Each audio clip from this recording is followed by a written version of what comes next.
नमस्कार। आज हम लोग चैप्टर 2 के नेल्सन मंडेला स्टोरी को बचे हुए पार्ट सेकंड थर्ड पार्ट को हम लोग पढ़ेंगे और समझेंगे। नाउ पैराग्राफ है, in life every man has twin obligation to his family, to his parent, to his wife and children, and he has an obligation to his people, his community, his country, in a civil and human society.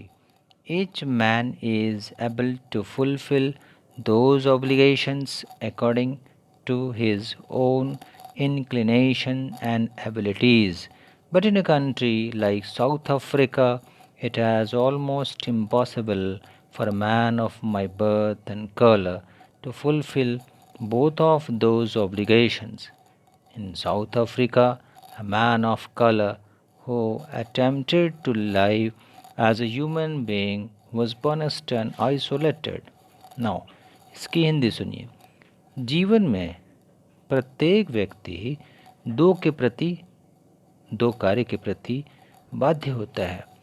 अपने परिवार के प्रति, माता पिता पत्नी और बच्चों के प्रति, और दूसरा है वह बाध्य है अपने लोगों, अपने समुदाय, अपने देश के प्रति, शिष्ट और मानवीय समाज के प्रति। प्रत्येक व्यक्ति अपने व्यवहार और क्षमता अनुसार दायित्वों को पूरा कर सकता है, परंतु दक्षिण अफ्रीका जैसे देश में मेरे जैसे जन्म और रंग वाले व्यक्ति के लिए ये दायित्व पूरे करना असंभव था। ये ऐसा नेल्सन मंडेला कह रहे हैं।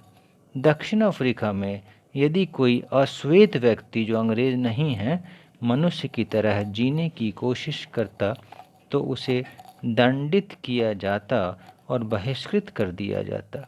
Now next one.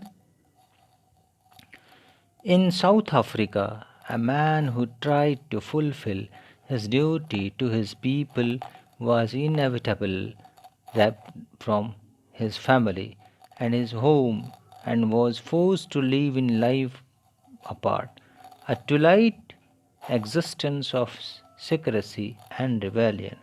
I did not in the beginning choose to place my people above my family, but in attempting to serve my people, I found that I was prevented from fulfilling my obligations as a son, a brother, a father and husband. आगे कह रहे हैं, दक्षिण Africa में यदि कोई व्यक्ति अपने लोगों के प्रति अपने कर्तव्यों को पूरा करने का प्रयत्न करता तो उसे घर और परिवार से अलग कर विद्रोही जीवन जीने पर मजबूर किया जाता।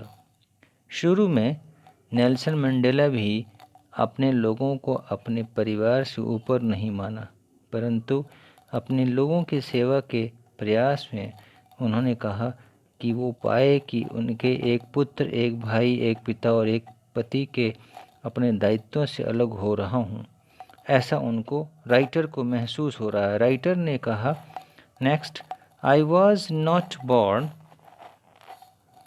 with a hunger to be free. I was born free in every way that I could know, free to run in the fields near my brother's hut, free to swim in the clear stream that ran through my village, free to roast mealies under the stars and ride the broad backs of slow-moving bulls as long as I obeyed my father and abided by the customs of my tribes, I was not troubled by the laws of man or God. Now, Hindi कह रहे, मैं स्वतंत्र रहने की भूख के साथ नहीं जन्मा था। मैं जानता हूँ कि मैं हर प्रकार से स्वतंत्र जन्मा था।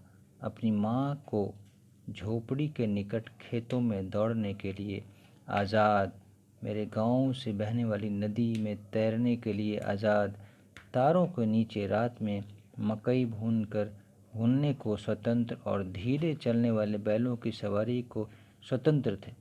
जब तक मैंने अपने पिता की आज्ञा और कबीले की प्रथाओं का पालन किया, मुझे ईश्वर या मनुष्य के कानून से कोई परेशानी नहीं हुई। Now next one, it was only when I began to learn that my boyhood freedom was an illusion, when I discovered as a young man that my freedom had already been taken from me, that I began to hunger for it. At first, as a student, I wanted freedom only for myself, the transitory freedoms of being able to stay out at night, read what I pleased, and go where I chose. Later, as a young man in Johannesburg, I yearned for the basic and honorable freedoms of achieving my potential, of earning my keep, of marrying and having a family, the freedom not to be obstructed in a lawful life.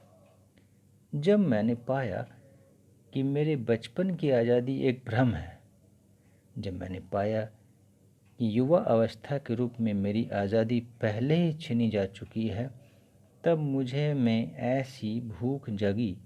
पहले एक विद्यार्थी के रूप में मैं केवल अपने लिए आज़ादी चाहता था, रात को बाहर रहने की, जो चाहूँ पढ़ने की और चाहूँ तो कहीं जाने की, एक अस्थायी स्वतंत्रता। बाद में जोहान्सबर्ग में मैंने प्रयत्न किया कि अपने को पाने की आधारभूत और सम्मानित स्वतंत्रता, आजीविका कमाने, विवाह करने, परिवार पाने व मेरे जीवन में बाधा न आने की स्वतंत्रता।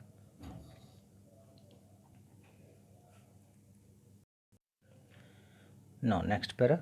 But when I slowly saw that not only I was not free, but my brothers and sisters were not free, I saw that it was not just my freedom, it was not my freedom that was curtailed, but the freedom everyone who looked like I did. That is when I joined the African National Congress, and that is when the hunger of my own freedom became the greater hunger for the freedom.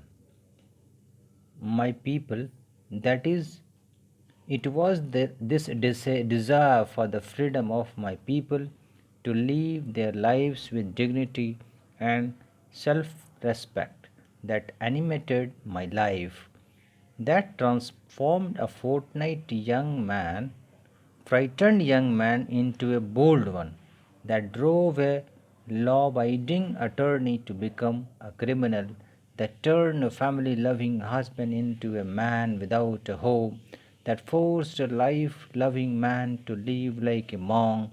I am not more virtuous or self sacrificing than the next man, but I found that I could not even enjoy the poor and limited freedom I was allowed when I know my people were not free.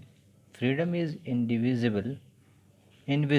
The chains on anyone of my people were the chains on all of them. The chains on all of my people were the chains on me. अब इसकी हिंदी सुनेंगे। परंतु धीरे धीरे मैंने देखा कि केवल मैं ही नहीं, मेरे भाई बहन भी स्वतंत्र नहीं थे। मैंने देखा कि केवल मेरे ही नहीं, बल्कि मेरे जैसे दिखने वाले प्रत्येक की स्वतंत्रता छोटी पड़ गई। तब मैं अफ्रीकन नेशनल कांग्रेस से जुड़ा और मेरी व्यक्तिगत स्वतंत्रता की भूख मेरे लोगों की स्वतंत्रता से बड़ी बन गई। इस इच्छा से कि मेरे लोग अपना जीवन स्वाभिमान और आत्मसम्मान से जिए, मेरे जीवन को गति दी। एक डरपोक व्यक्ति को साहसी बना दिया, कानून पर चलने वाले को अपराधी बना दिया, परिवार से प्यार करने वाले पति को बेघर बना दिया और जीवन में प्यार करने वाले को साधु बना दिया। मैं एक साधारण व्यक्ति से ज़्यादा गुणी या आत्मत्यागी नहीं हूँ, परंतु मैंने पाया कि मैं छोटी छोटी या सीमित आज़ादी का आनंद नहीं ले सकूँगा, जबकि मुझे पता है कि मेरे लोग आज़ाद नहीं हैं, स्वतंत्रताओं का आनंद नहीं ले पाते। जबकि मुझे पता है कि मेरे लोग आज़ाद नहीं हैं, इसलिए स्वतंत्रता व्यक्तिगत है। मेरे लोग में से किसी भी बंधन उन सब पर बंधन है। मेरे लोगों पर बंधन मुझ पर बंधन है। Now last one para. I knew that the oppressor must be liberated just as surely as the oppressed. A man who takes away another man's freedoms is a prisoner of hatred. He is locked behind the bars of prejudice and narrow mindedness. I am not truly free if I am taking away someone else's freedom just as surely as I am not free when my freedom is taken from me. The oppressed and the oppressor alike are robbed of their humanity. अब last para की हिंदी। मैं जानता था कि अत्याचारी को भी पीड़ित की तरह आज़ादी मिलनी चाहिए। एक व्यक्ति जो दूसरे की आज़ादी छीनता है वह घृणा का कैदी है। वह पक्षपात और संकीर्ण मानसिकता के शिकचों में यानी जेल के अंदर कैद है। मैं स्वतंत्रता नहीं हूँ। यदि मैं आज़ाद रहता तो किसी की स्वतंत्रता को छीनता नहीं। जैसे मेरी आज़ादी छिन जाने पर मैं स्वतंत्र नहीं हूँ। अत्याचारी और पीड़ित दोनों से ही मानवता छिन गई। ये है कथा नेल्सन मंडेला की और इस स्टोरी से हमें कुछ शिक्षा मिलती है। A winner is a dreamer who never gives up. उन्होंने कहा कि एक जीतने वाला ही एक ड्रीमर होता है, हु नेवर गिव्स अप, और उसे कभी भी इसे त्यागना नहीं चाहिए, छोड़ना नहीं चाहिए, आशा की उम्मीद नहीं छोड़नी चाहिए। Now question answer. व्हाट तीन ऑब्लिगेशन डज मंडेला मेंशन? कौन से दो ऑब्लिगेशन को मंडेला ने मेंशन किया है? Second question, what did being free mean to Mandela as a boy and as a student? How does he contrast this transitory freedoms with the basic and honorable freedoms? Does Mandela think the oppressor is free? Why or why not? इसका जवाब मैं जल्द ही next video में भेज रहा हूँ। It's okay, thank you.